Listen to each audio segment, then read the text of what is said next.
জসিম ভাই কিতা খবর? সালাম ভাই, কি অবস্থা? ভালো আছেন নি? আছি আলহামদুলিল্লাহ। কাজ কাম চলেন নি ভাই? আল্লাহ তাআলা আছে। বহুত কষ্ট, সারাদিন বইয়ে বইয়ে কাম করা লাগে না নি? না, কাজ তো করতে ভাই, কাজ না করলে কথা হবে বলি, কষ্টটা সবই। চকুর খবর সবর কিতা ভাই? চৌকে ধরে নি? চোখে ধরে না, চোখে খালি কয় ঘুমাই যাও।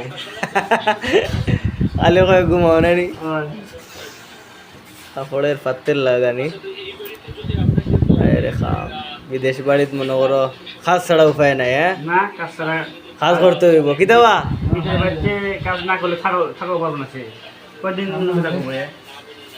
তো যারা যারা যারা বিদেশ যাওয়ার উদ্দেশ্য ভাই হল কাজ কাম শিখিয়া আসো, তাইলে ভালো হইব। কাজ কাম করতে পারবে, আরামে থাকতে পারবে, ঠিক আছে না? ঠিক আছে। আর কাম যদি শিখিয়া না আসো তাইলে ঘুরিবে আর এইরকম বইয়ে বইয়ে বইয়ে কষ্ট করবে না। কিতা হয় এটা বইয়ে কাম যদি দেখতে লাগে আরাম, কিন্তু বহুত কষ্ট আছে। বইয়া আনতে মনে করে আধা ঘন্টা বইয়া 1 ঘন্টা গিয়ে বাইরে আটি আওয়া লাগে, এখানে কমরে আর জারে না। না কিতা? ওকে, আসসালামু আলাইকুম।